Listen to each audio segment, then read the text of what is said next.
এসো। মুন্না ভাই, আপনি? তোমাকে আমি সব বলবো, আগে আমাদের আশ্রয় দাও, পেছনে পুলিশ। আসুন, ভেতরে আসুন। এসো। মা, মুন্না ভাইকে পুলিশে তাড়া করেছে। কবিতা, দরজা খোলো। মা, তুমি মুন্না ভাইকে লুকিয়ে রাখো, আমি দেখছি। কবিতা, কবিতা। হ্যাঁ, পেয়েছি। কবিতা, আমি গোসল করছি, তুমি দাঁড়াও মাসুদ, আসছি। কবিতা, তোমার ঘরে কেউ ঢুকেছে? এইমাত্র ঢুকলো। হ্যাঁ? কোথায়? এই তো আমার সামনে। আহা, কবিতা কি করছো? করছি না, এখন কিছু একটা করব। এসো। আরে কবিতা, তোমার এই ইয়ারকি মারাটা মোটেই উচিত হয়নি। তুমি কি জানো আমি এখানে একটা আসামি ধরতে এসেছিলাম, আর তুমি কিনা? আহা, তোমাকে কিছুক্ষণের জন্য আমার আসামি করে নিলাম। ও শিট!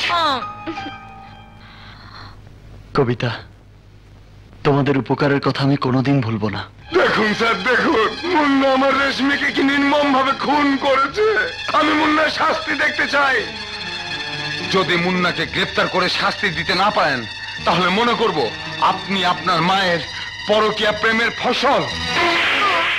তোমার এত বড় সাহস, তুমি আমার সামনে দাঁড়িয়ে আমার মাকে তুমি কলঙ্কিনী সাজাতে চাও? আমি জানি প্রতিটি সন্তানই মায়ের কলঙ্কের কথা শুনে স্থির থাকতে পারে না, কিন্তু যা সত্য আমি তাই বলেছি। আমার এই বলার ভিতর এতটুকু মিথ্যে নেই। আমার চেয়ে দারুণ খেলার উদ্বোধন করে এসেছিস। খেলা যখন শুরু হয়েছে তখন যাতে করে খেলাটা আমাদের হাতের মুঠোয় থাকে, সেই জন্যে মাসুদের প্রেমিকা আর ওর বোনকে তুলে নিয়ে আমার সি বিউতে নিয়ে যা। ওই আকরাম নামে মানুষের সঙ্গে তোমার কিসের সম্পর্ক? সম্পর্ক অবশ্যই একটা আছে, কিন্তু সেই সম্পর্কের কথা বলার সময় এখন আসেনি। সময় হলে অবশ্যই বলবো। বলার সময় তোমার কখনোই আসবে না, কারণ মা হয়ে সন্তানের কাছে কি করে বলবে আকরাম আর তোমার পরকীয়া প্রেমের সম্পর্কের কথা?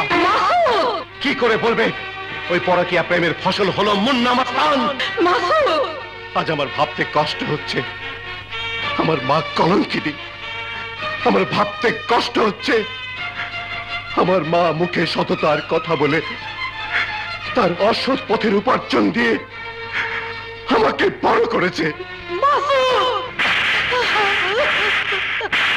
তুমি আমাকে আরো মারো, আমি এই কষ্ট নিয়ে, এই যন্ত্রণা নিয়ে আমি বেঁচে থাকতে চাই না। তোর ভয় লাগে? সন্তান হয়ে মাকে এত বড় অপবাদ দিস নে। আমি মা হয়ে তোর পায়ে ধরে বলছি আমি কলঙ্কিনী নই। তুই কোন মাকে কলঙ্কিনী বলেছিস? যে মা তোকে গর্ভে ধারণ করে পৃথিবী দেখিয়েছে? তুই কোন মাকে কলঙ্কিনী বলেছিস? যে মা কষ্ট করে তোকে এত বড় করেছে? তুই কোন মাকে কলঙ্কিনী বলেছিস? যে মা নিজের সুখের কথা ভাবেনি, শুধু তোর কথা ভেবেছে, শুধু তোর কথা। মায়ের স্নেহ, মমতা, ভালোবাসা কি জিনিস তুই কাছে থেকেও বুঝতে পারিসনি। তাই যে মায়ের জন্য হাসতে হাসতে নিজের জীবন দেয়া উচিত, সেই মমতাময়ী মাকে তুই কলঙ্কিনী বলেছিস। তোর মতো অকৃতজ্ঞ সন্তানের বেঁচে থাকার কোনো অধিকার নেই। আমি তোকে মেরেই ফেলবো। আমি তোকে বলছি, আমার সন্তানকে মারার অধিকার তোকে কে দিয়েছে? আপনি দিয়েছেন, আপনি। চুপ কর প্রেমা। আজ আমার মুখ বন্ধ করতে পারবি না। আজ আমি সব বলে দেব। কে তুই? কোন অধিকারে তুই আঘাত করেছিস? মা, মুন্না হলো আপনারই সন্তান, মামুন।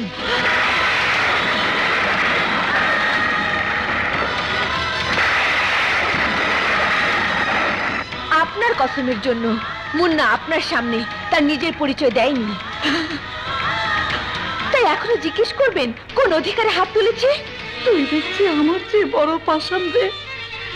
মায়ের সামান্য অভিমানের দাম দেবার জন্য মাকে সামনে পেও মা বলে ডাকিস রে। এত অভিমান তোর, কি হলো? মা বলে ডাকবি না?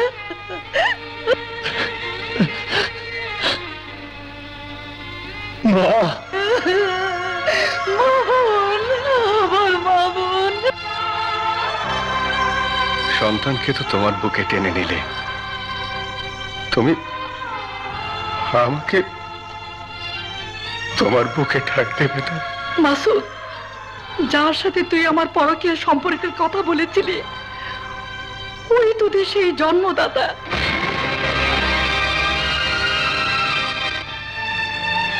আকবর সেটা আমাকে মিথ্যে খুনের আসামি সাজিয়ে জেলে পাঠিয়েছিল। আমাকে বলেছিল আমি তার অপরাধের সাজা নিয়ে জেলে গেলে তোদের মানুষের মতো মানুষ করে তুলবে।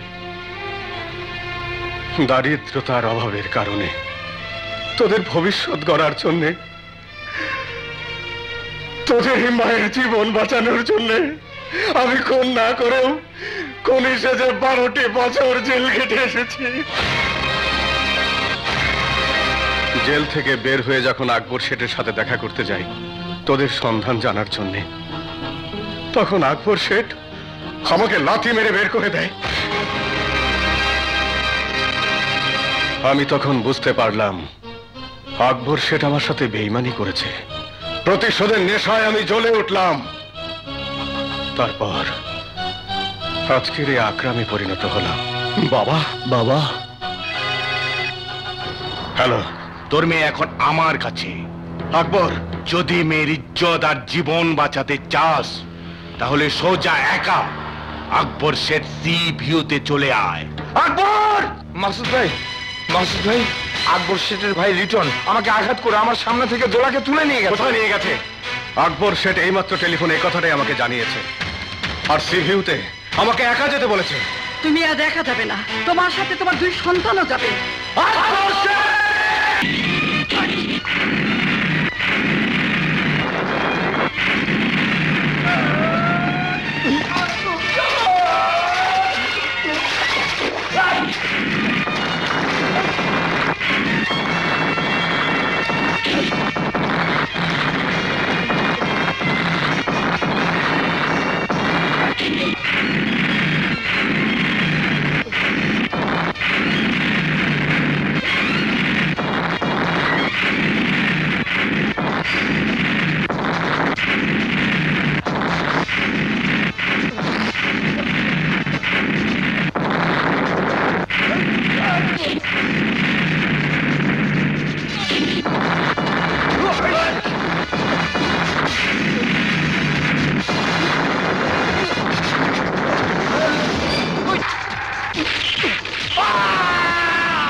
এখানে একটা সই করুন।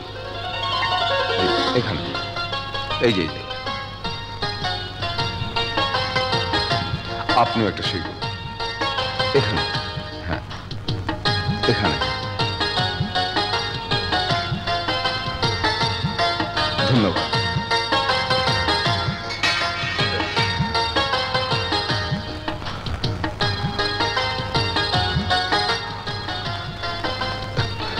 শাহানা।